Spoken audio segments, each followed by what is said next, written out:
right now. All right, Shabbat Shalom, everyone. I'm glad all of you guys are here today.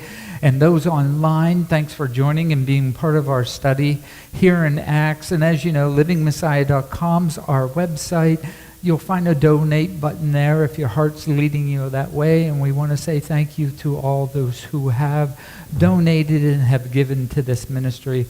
And as you've heard, we can't do it without you, and we thank you very much, all of you, for that. So, and a thumbs up's always nice too. That I appreciate that, or we all appreciate that.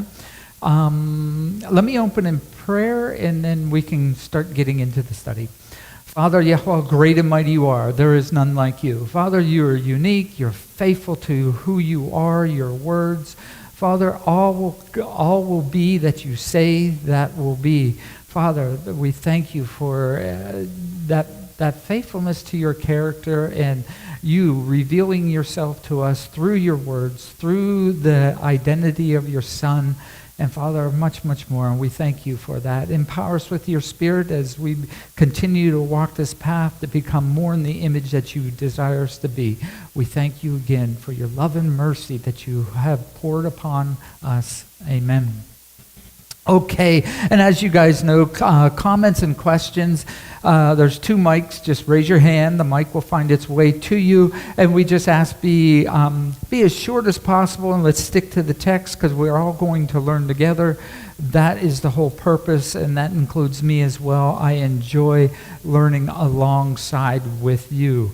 So, chapter 16 is where we're at. We're in the very end of chapter 16. A quick review. Paul and Silas, they were unjustly jailed. An earthquake occurs in the foundation of the prison. The foundations of the prison are affected, leaving the doors open, along with the bindings that's on their feet, whatever that might, how that might have looked. And it's interesting, Paul saves the jailer's life by letting him know that all the prisoners are still there. So the jailer doesn't need to take his own life. We talked a lot about that last week. So, and actually I think we talked a lot about that in depth. And ultimately it was a huge issue, and that will carry on a little into today, some of the things that we're going to look at as well, that I would like to share some of the things I see, and maybe there's some things that come to mind for you as well. But the event that night has not come to an end. That's very important to understand where we're at. It hasn't come to a close yet, so we're not at the end of this particular story, so to speak. So there's more to explore in this story, and that's what I have some things I'd like to present to you, but that's where we're at. Okay. So as it goes on in Acts 16, we're going to continue with 33. And taking them in that hour of that night, he washed their wounds, being the jailer. He washed their wounds, and immediately he was immersed. He and all that were his. And having brought them into the house, he set food before them, and he rejoiced with all his household, having believed or trusted in Elohim. And when day came, the authorities sent officers saying, "Let these men go." That resonates to "let my people go," right? I mean, it has that idea right there. But anyhow, and the jailer reported these words to Shaul, saying, "The captains have sent to let you go. Now then, come out and go in peace. Go in shalom." All right. So, some of the things that I would like to speak of or point out here that I think are good as far as the story's going. The hour of night. What time did this earthquake occur?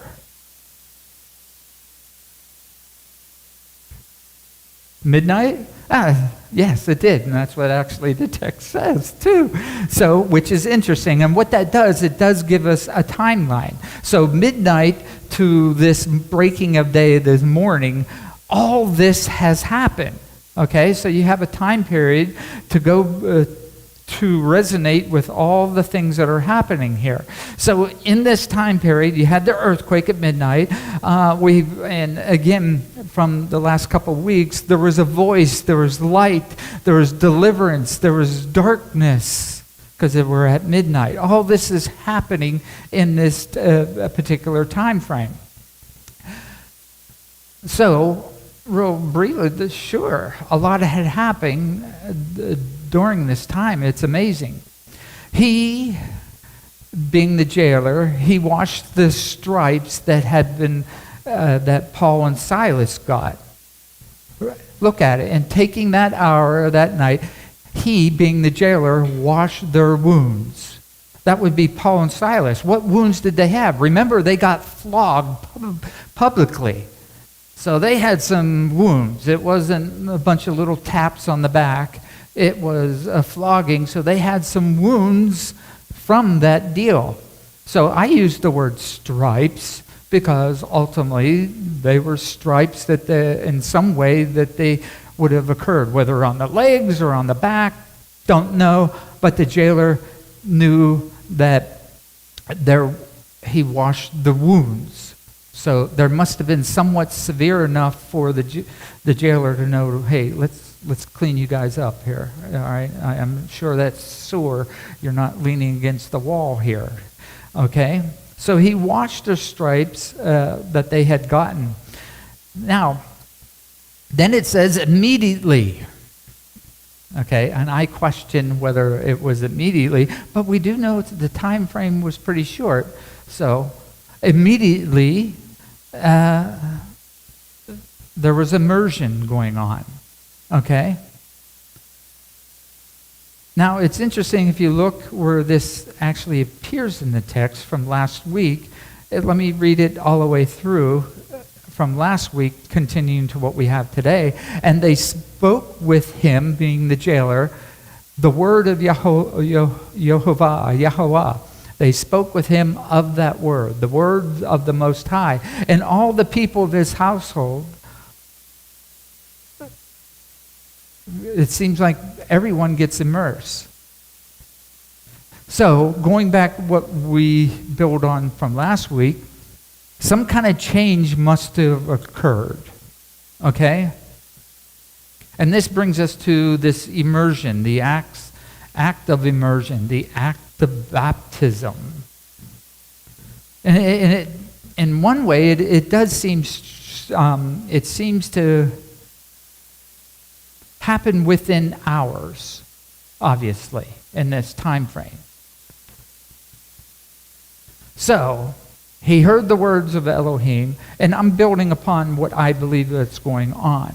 Okay? One, the jailer didn't take his life. Boom, we know that, and somehow there's relief.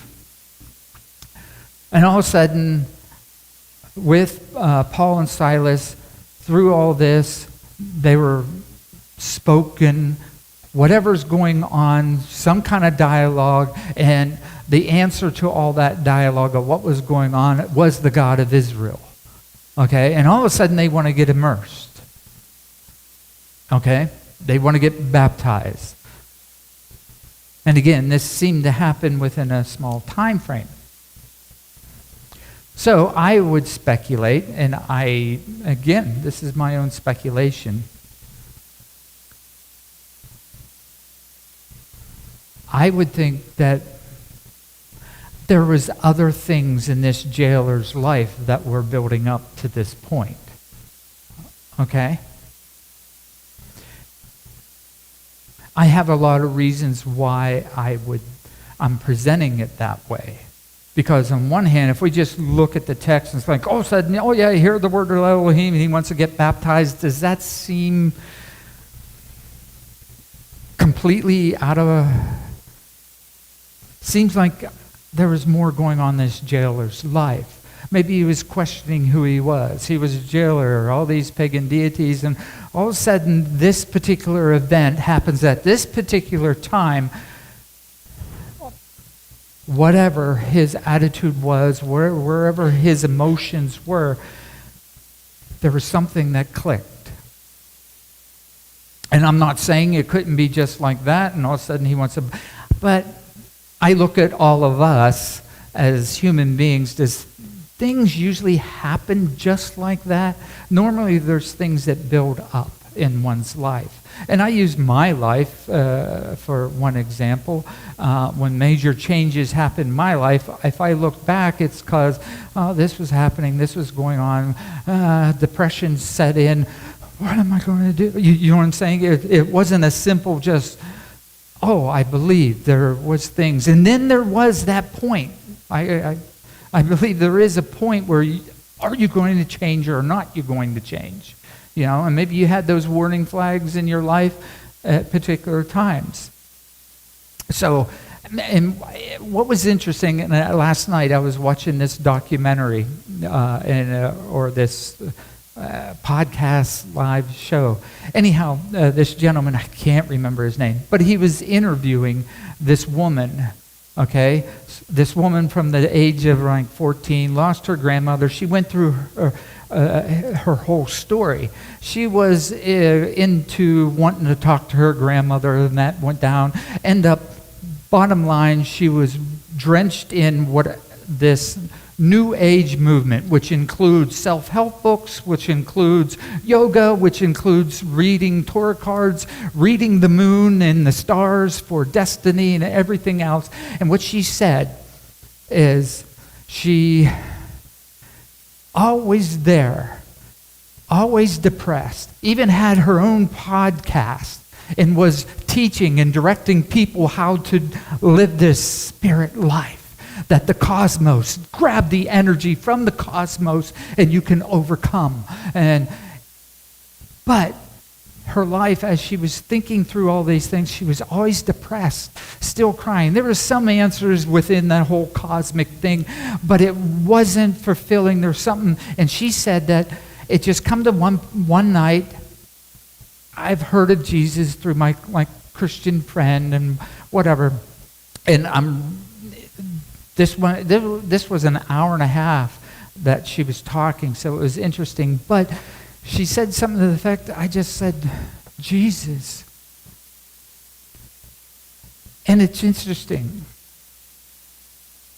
There was a point that she cried out and was answered. She says, I can't explain it. Something changed. Something changed in me. All right?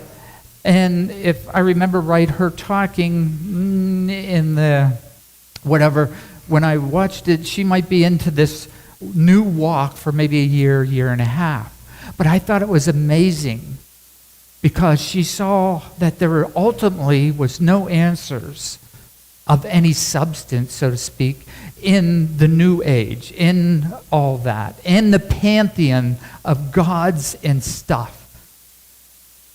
And what she said she saw, coming from that perspective, she saw it was all me based. All right? And she said, I was nuts. She even says that into some, I was nuts and I couldn't believe I was doing that. And now when I look back, but I thought that it was just amazing the things that she said. The cry out. And again, this goes back to, she cried out to the God of Israel. Yes, she may have used Jesus. Many of you come to know the truth through that name. Okay? But the interesting thing I see with her that I thought was she wanted truth. She was finding truth. She was seeing that maybe I don't see all the answers in Scripture yet, but she was renewed somewhat. And from all her life, always seeking, I saw, man, she has a wonderful relationship with the Most High that maybe some of us don't lack, or we lack because we grew up with the Most High sometime. But with her, it was this drastic, that and now him, you know? So I don't know why I wanted to share that, only because I was thinking on this portion with this jailer. Could it be that there was more things going on with this jailer's life, being a Roman? with pantheon gods and whatever. He has a household, it sounds like, and others there that served him, and a wife, and what have you. The stresses and the pantheon of gods. Is there more to this? Is there really more to this? And then this happens. This is it. I'll take my life because I'm going to be killed anyhow, because these certain little prisoners are going to escape, and this is the system I live in. Yes, Val. Oh, so this is a couple ideas ago, but you brought up 33, how it talks about immediately. I just looked it up in Blue Letter Bible, and I don't see the word immediately in the Greek. I don't know if that's relevant or if it matters, but just throw it out there. I don't know. I saw that too, and in my past, I remember certain things about whatever that grammar might be. It didn't mean like this second, and it seemed to be not how we would view it, but it could be within the translations of that. So I don't necessarily, that's why I said immediately. Obviously, there was some time that went by. He just didn't get them out of jail and say, oh, you said the word of God to me, now let me go get baptized. That doesn't seem to fit, And actually, I think that's what I really want to present to you is, how do I say this? Maybe a more reasonable way of seeing how our lives are with the Most High, okay? You'll see what I mean as we get to that point, okay? But it's coming up real soon. So they were fed food, okay? Was it clean or unclean? I know Paul and Silas, they would have ate just whatever's clean for them. Here's an interesting thing, though. Paul and Silas didn't complain, well, we can't go to your house, you're a Roman, right? That didn't occur here. I think Paul was matured enough, and we saw not too long ago, a couple chapters back, how Peter had to rethink his thinking from tradition that unless you're Jewish, everyone else is unclean, Now, there's reasons why that tradition was put in place that all of us should be aware of. You don't want to be in places on a constant basis that it's all pagan things and you're getting influenced. I understand that. But we do see in that where Peter was taught, was shown something very, very important that was there. So, that being said, we can continue on with that concept or what's going on in this section of time in the evening before the break of day. And it also says, that the jailer rejoiced with his whole household. Wow, that's beautiful. And why I think that's beautiful, it's like, okay, we're compiling what was going on in the jailer's mind. Why would he say such things? Why would the household rejoice? Well, it's like they hear through this whole story that his life wasn't taken, so that means, I think it was Brother Paul mentioned a lot, a bad name isn't coming upon that household, okay? So as we continue forward, notice the rejoicing is from the jailer, not necessarily Paul and Silas. It's the jailer with this change of heart, this magnitude of something dramatic happening in his life. One thing is the jailer ultimately is sharing what just happened with his household, and it seems it is what he's sharing, a sign of mercy that all can rejoice in and all have a part in that because he's the master of the house, okay? And ultimately that breaks down to that mercy coming from the God of Israel. Clearly, this God, not any of the other pantheon gods, that's what's going on. Here's a life-changing event. So this will continue with that idea. Because the things that he was asking right before this was, What do I have to do to have life or to be saved? But I think it's have life. That's what the jailer, during this, the response was, well, trust in Yeshua the Messiah, and you shall be delivered. You will have life. You and your household will have life through that, not through whatever else your belief system is at that time. Because that drastically, bam, to me, is what's changing here. Now we're getting closer and closer to what I want to present. Is this. All this happening, getting baptized, all in this time frame and night. This, to me, then, is just the beginning of the walk of redemption for the jailer. Just the beginning. And I say that for a reason. Because how does the story of the jailer end and his household end? It doesn't go on. Pretty much, Paul and Silas, they head off, and we're left with a lot of questions.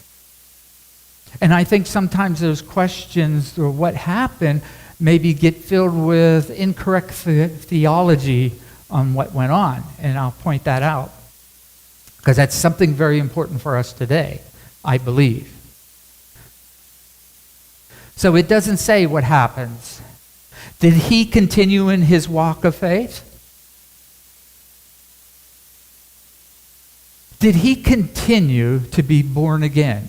Did he continue to be saved?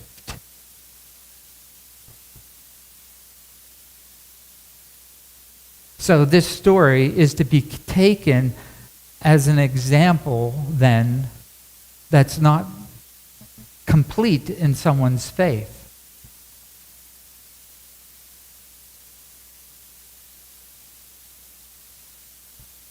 So what we have, then, we have this jailer. He hears the words of God, hears the words of Elohim, hears the good news, hears the gospel, however you want to view it. He gets baptized, right? He gets immersed, his household, he gets baptized, and you're done. You're in. Right? You're in the Almighty's kingdom. You heard the good news, you got baptized, you're saved. I think typically this section would be delivered to you that way, my opinion. Because we don't know the walk of this jailer. But is that all there is? Is there nothing else that we can gain from this? So we don't know, or do we know the result of this jailer's life? This jailer's faith, to some extent. And that would be anybody's faith, for that matter. And that's where I'd like us to consider the words of of Master Yeshua. And I brought up Luke because Luke and Acts, the connection, the same one and the same author. This was the questions that the jailer had again. What do I have to have life? The response was trust in Yeshua the Messiah. The word of Elohim was spoken and was given forth as instruction. Okay? They didn't read the whole Torah to him, but this is the way you go, right? And then they were immersed. Because just immersion on the simplest level, something happens. And, okay, there's plenty of ceremonial things that any pagan or any of the pantheon worshipers do as signs physically. It's all over the place. But here it's like this baptism. Let's immerse you. Are you serious? Okay, this will assist you because immersion is ultimately, you're saying, I do want to change. And I do this act to show that to myself and anyone else around that I do want to change. And it's interesting. What happens if you take the temple, and every time that they'd come up to the mikvah, they would immerse themselves, right? Get them cleansed. Because what was the next step? Because you're going to draw near. Now you can draw near. And that's one of the key things I see here. Now you can draw near to the Most High. So this, in a sense, was what the jailer was asking. And then, again, the big thing I want to point out, is that all there is? Is that Peggy Lee, or is that all there is? It's an old song my sister and I would. But no. Is that the completion? Can we know, to some extent, the future of the jailer? That's where I want to bring in Messiah's words. Okay? In Luke, you all recognize this parable of the seeds of the ground. Okay? So it's in short form, so to speak, not the beginning part and the last part. But I'm going to begin with verse 11. Yeshua is saying to those who follow him, and those who are in front of him, willing to listen, the seed, because this parable is about seed, the seed is the word of Elohim, is the word of Yahweh. Okay? So I propose to you, in this parable that we'll read here, there's 5 scenarios given on anybody who's dealing with the word of Elohim. 5 scenarios, but then actually really it breaks down to there's only 2.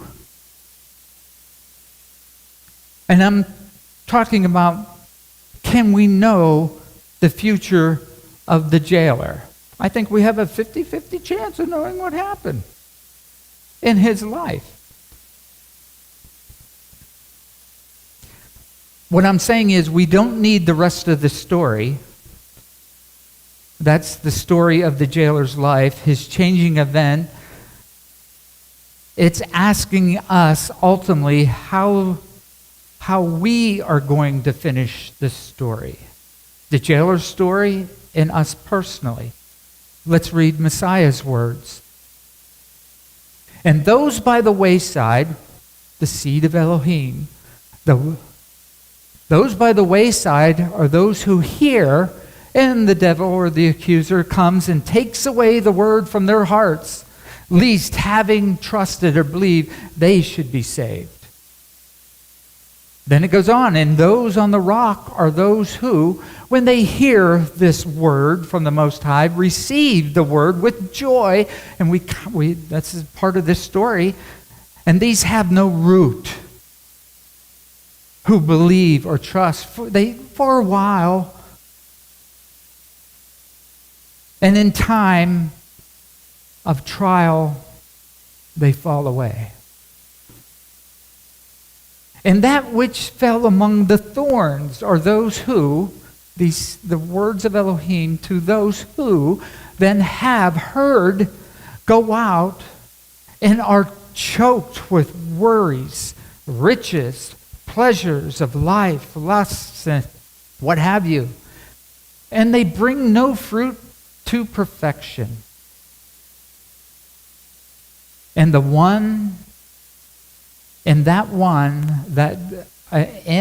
on the good soil are those who, having heard this word with a noble and good heart, retain it, and they bear fruit with endurance that continue. So again here, what happened to the jailer? 1 or 2 things. Well, 5 things, all right? But it ultimately breaks down to 2 options. And you're like, okay, well, why that's a big deal? I think that's a big deal for us. Like when I said, this story's for us. This story is talking to each one of us. Because we know the words of the Master. So ultimately what we're talking about all of you, me, are we good soil? That's directed to us. Are we going to endure? Are we going to keep going? So we don't need to know the outcome of the jailer's life.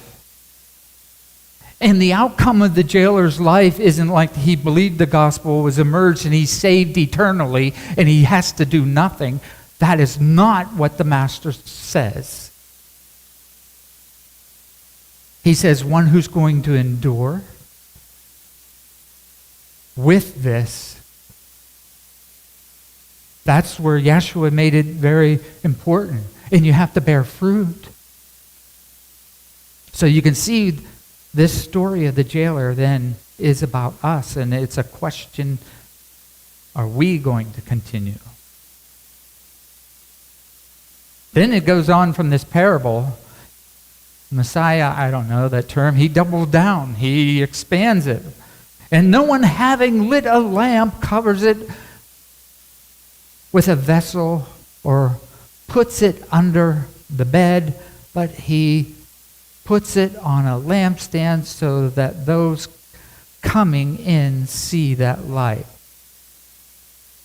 So if you are on that soil who is enduring, there should be a little bit of light seen in you, and a little bit more from last year. For whatever is hidden shall be revealed, and whatever is secret shall be known and come to the light. That's what I thought was very important for us to understand this story here about the jailer. So we can make some guesswork on what happened.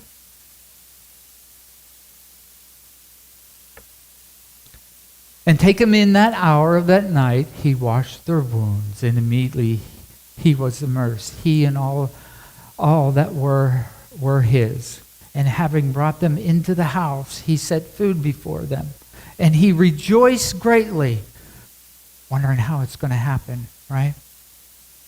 Having trusted in Elohim because of the words that they heard, because of the evidence and the huge thing that just happened. And when that day came, the authorities sent the officers saying, "Let these men go." And the jailer reported these words to Shaul, saying, "The captains have sent to let you go. Now then, come out and go in peace." In the Aramaic, I read these soldiers, if there's no comments. The soldiers sent the rod bearers, those who did the smacking around that the jailer had to wash the wounds. And it seems like in some ways it's hard to tell what all went on here. They were in the jailer's house, but are they still at the jailer's house? And all the prisoners in this jailer's house too? And we don't know how many prisoners are there. There could be 1 or 2, or there could be 20. I don't know. And in some ways it's not, maybe that's not part of the big story that we should take away with. Either way, later on it does seem like they end up back at the jail. Okay? Because it does seem that they were brought back to that prison. So, again, a lot has happened during the night, wouldn't you say? A lot has happened in that period. Think about the emotion and the actions and the turmoil and the joy and the what now? That's why I think it's very important, and I think Scripture tells us to ask questions, meditate on parts that are not described in such detail, along with the ones who are things that are described in detail, but meditating on those. I think that's one of the things that's very important that we do constantly when we're reading, asking these questions, meditating on what's going on. Okay, because it's so easy. Well, it says this, and like I pointed out to you with the jailer's life. Oh, he's saved. He doesn't have to do anything else. He's been baptized. He heard the word. No, not when you start taking the fullness of what the Scriptures have for you. And that's run on the assumption that you're reading your Bible. Okay? And it's interesting, a lot of the Bible is presented in just that manner. And I believe it is done for a reason. To ponder reasonable scenarios, look into ourselves, challenge our hearts to see a heart of mercy that's in Elohim, our God, and to act and know how to act in response to that heart that our Father has revealed who He is in a huge way. Okay? But Shaul, he was these rod bearers that, remember, he got beat up in public. Now here's another, all of a sudden we're going to switch and okay, what's going on here? Can we analyze this a little bit? I say, yeah, there's going to be some questions maybe. But Shaul, Paul said to them, they have beaten us publicly, uncondemned. We are Romans. They have thrown us in prison, and now, do they throw us out secretly? So he's saying that they figured out somewhere along the line that they know that Paul and Silas, I believe both, at least Paul, was Roman. And under Roman law, someone did something very bad here. They didn't go along with the Roman law. So Paul, who is a Roman, knows all the intricacies of Roman law, being a citizen of Rome in that sense, know that he, according to their system, has unjustly been put here. So it sounds like Paul's a little agitated. No, Paul says, no indeed. Let them come themselves and bring us out. And the officers reported these words to their authorities, let's say. And they were then afraid when they heard that they were Romans. We did a no-no here, guy. We thought they were just a bunch of Jewish people, and we could do whatever we want. We didn't know one of them was Roman. That changes the situation for us. And having come, so these officials know the boo-boo that has happened, and having come, they pleaded with them and brought them out and asked them to leave the city. So coming out of the prison, they went to Lydia, and seeing the brothers, they encouraged them and went forth. So they ended up getting out, released out of prison, went to where they were staying before. But this brings something to the forefront for us to examine, or at least some of the conclusions that maybe I have. Paul has an attitude here, surely, and he should, because he's quite aware of the rules and the laws and the dynamics between Jew and the Romans and where he is. He happens to be with the Romans because he's a citizen.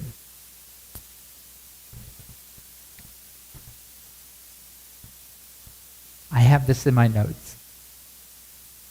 Especially I see Paul has an attitude maybe here. My wife always says to me that I get all worked up over stuff. And I would say most of the time she's true. She's laughing because she knows it's true and I know it's true too. So I begin to think, Paul, how dare they? I'm a Roman, but I got put in prison and they want to come secretly and send me off? No, we're going to make a public display like you made me a public display. I would think that's running through Paul's mind, because I know surely it would be running through my mind. Right? And by the way, I'm a work in progress.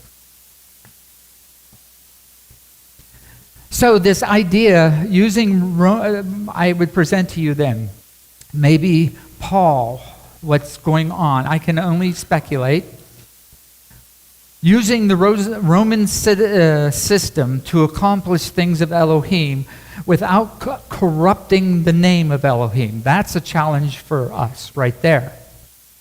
Okay? And I would say that in that statement, we need his wisdom. And I'll follow that, knowing when and how much we do push back. Because it sounds like Paul's kind of irritated. Okay, no. But it seems like maybe he made his point with the authorities and he went quietly. He could have kept on pushing it, maybe. I'm speculating again. Like any of us. You could keep pushing something and you're in the right, but is that going to bring more,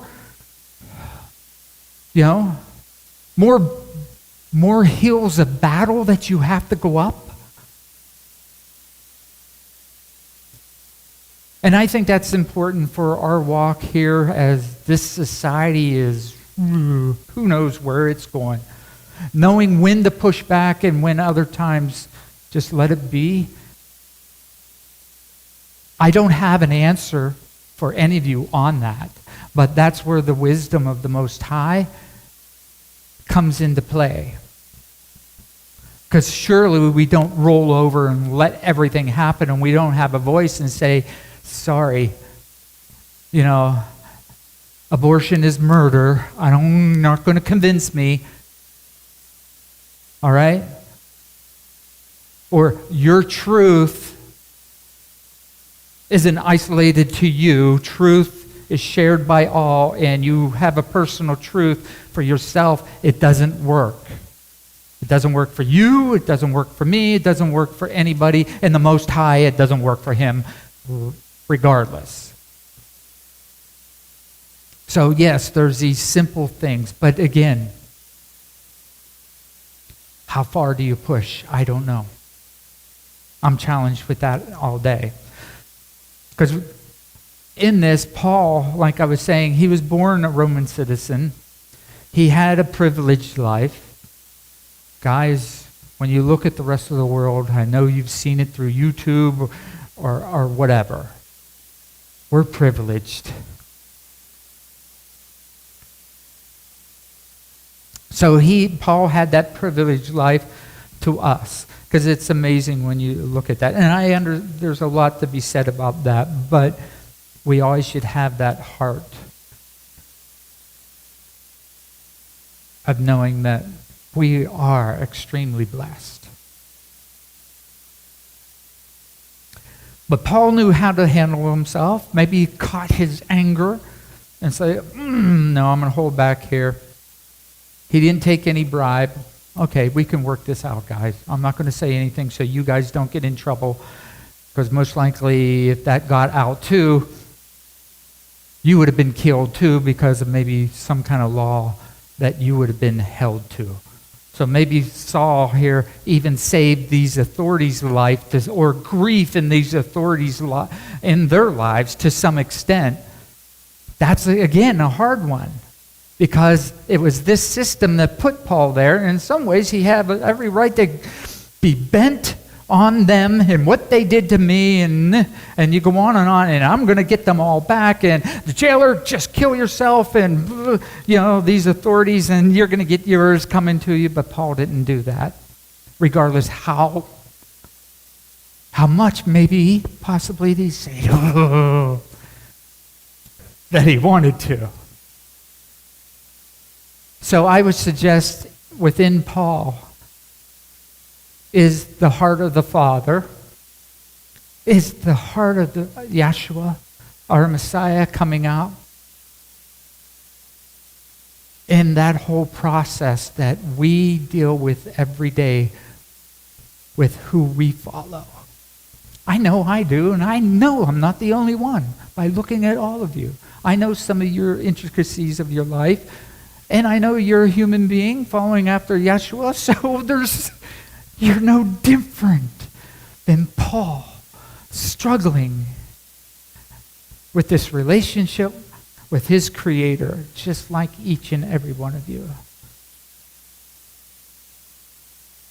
So ultimately, Elohim had picked the right man for this job, just like Moses, right? He picked Paul to take this message to the Goyim, those who did not know the God of Israel. Just like Moses, I believe, was chosen specifically to take the Hebrews out of Egypt. Elohim did that purposely. So I see this here too. And ultimately, both men took a people and brought them to their God, brought them to the Torah, the instructions for life. Paul did the same thing by sharing the Word, the words of the Most High. And that can be only one word. That there is a righteous lifestyle. Here it is. Seek it out. He's there. He doesn't hide. So, we did it. We're at the end of chapter 16. So, and I believe next week is Jason. Yeah. I think we go to Jason's house and then text next week, or real close to it. So we're coming over real soon, Jason. So with that, Father Yahweh, great and mighty you are. We thank you for your love, your mercy that you show upon us. Help us to demonstrate. Give us the wisdom to stand and when to maybe step back. Father, this comes from you. Help us to do what's right in your eyes at the right time. Thank you for your faithfulness to your words and the love that is displayed through your Son Yeshua, who's bringing us back to your instructions for a righteous life and the empowerment of your Spirit to do just that. We thank you. Amen. Shabbat Shalom, everyone. Those online, thanks for joining, and we'll get right into 17 next week.